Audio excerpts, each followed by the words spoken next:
watched this interview between Piers Morgan and Andrew Tata.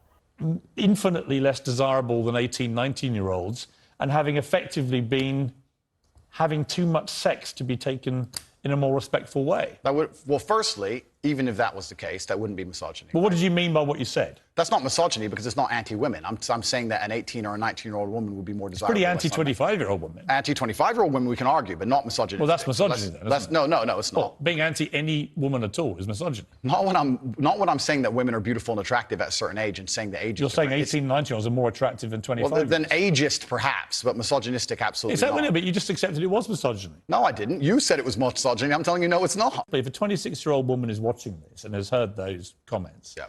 would you just say to her, look, I'm sorry, I shouldn't have said that? No, I won't.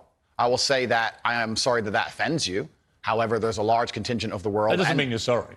No, I'm not sorry. That's the point I'm making. I'm sorry if that offends you. However, there's a large contingent of the world that believe that, and I was mediating for a conversation. Parts of the world that believe that about 26-year-old women are parts of the world where women are not allowed out on their own. That's a conversation. They have to wear full burqas. Well, that's a conversation. They're not allowed to drive cars. That's nothing to do with me. But is that the kind of world for women that you? I was mediating a conversation. No, I'm asking you what you think. I don't live in a country where that happens. You're using that as the excuse for why you're not sorry for saying it. It's not an excuse. Is that there are parts of the world where this is fine? My friend. So my question to you is, well, do you think it's fine? I don't think it's fine. I live in a world where You don't think it's fine? the reason This isn't that hard, Andrew. You can simply say, Piers, you know what? With the benefit of hindsight, I wish I hadn't said it like that. And if a 26-year-old woman's watching, I'm sorry I said that, because that actually is blatantly misogynist. And even though that's a view held by other parts of the world, it's not a view I share. Now, I would respect you more if you said that than if you try and say, well, it's said in other parts of the world, so I'm not sorry. I think that doesn't tell me what you think. Then you need to understand why my content existed in the first place. My content existed because I tried my very hardest to be an absolute and utter realist, especially with uncomfortable truths. I was pointing out that very uncomfortable. Is that a truth? It's an uncomfortable truth in many parts of the world. It's not a truth that I'm happy about. I would like to say that Piers is someone I have watched for a very long time. In fact, I have watched his work since from when he was with Good Morning England or Good Morning Britain. And there is one thing about Piers that I really found so unprofessional. The way he conducts his interview, especially with people he disagree with. When he asks a question, he doesn't allow the guest to explain his or herself. He just interjects with another question and make everything becomes like an argument instead of a productive conversation between two people. And I understand that sometimes when he talks to other people, especially the people he agrees with, he does that in a very different way. But when he interviews the people he disagrees with, then you see a whole new side of him. He just interrupt and start asking more questions. In fact, he just debunk whatever the guest is saying and just try his best to feed in his own thoughts and opinions. Whenever I see him does things like this, I ask myself one question. Why does he go through all the trouble inviting people whom he knows he doesn't agree with? Why? What is the point of bringing someone onto a platform whereby you are not going to allow that person to speak? What is the point of having them on your show if whatever they are saying won't make any difference with you? Why have them? You know, these are the questions I ask myself whenever I watch interviews where he just keeps on talking and talking and talking and giving little or no time to the guests to also share.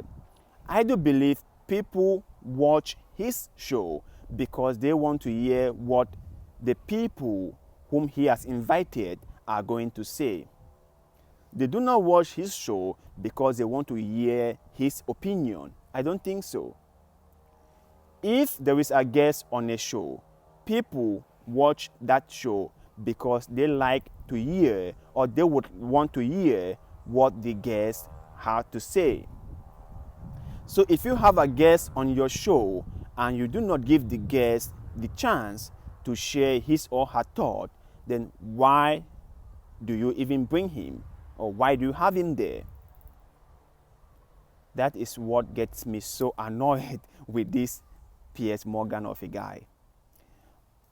Because he has a very good platform. And do not get me wrong, Piers is a very brilliant guy. And the reason why I watch his show is because I think that there is something for me to learn from his show.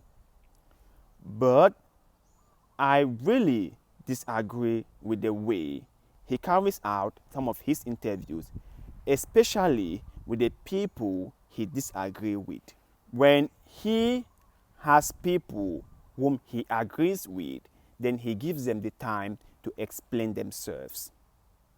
But if there is someone whom he really disagrees with, then he doesn't give the person the time to explain themselves. And that is where my problem is. I think he has something of a double standard when he talks with people on his show. And he tried to justify that by saying the reason why he interjects when talking to people is because he thinks that they are talking BS, that they are lying, or they are not being truthful with their conversation or with their points or with their opinions. That might be true, but I think that as a good host, you must entertain your guests. That is the reason why you invited them. If you know very well that you disagree with your guest, or that you and the person you want to invite on your show have nothing in common, then do not invite them. There is no point inviting someone whereby you don't give the person a chance to talk. That is my only problem with Piers. So I will hope that he gives everyone an equal opportunity to share their mind, to share their opinions. Because believe me, we live in a very diverse society whereby people have different opinions about so many things. And we must try to create an environment where we can all hear each other's point of view.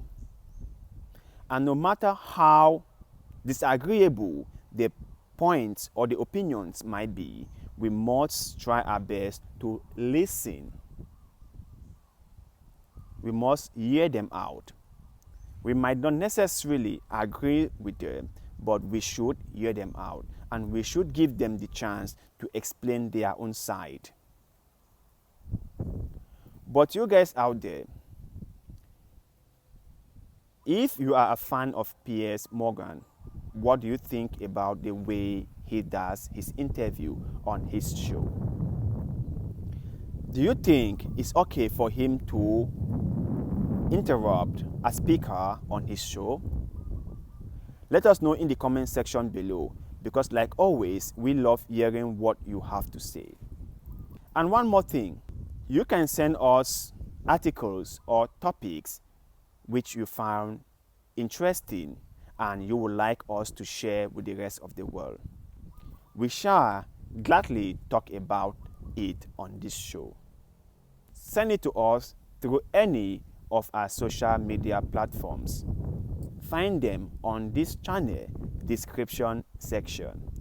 And also, kindly support the show with $1 or more through the crowdfunding website Patreon, or send directly to us through our PayPal account.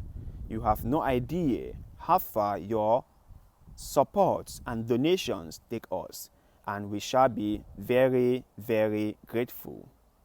And please, like this video, share this video, subscribe to our YouTube channel, follow our Facebook page. All these little deeds of goodwill goes a long way in helping the channel. And we shall forever be grateful to you. So thank you very much, and see you in the next one. And cut.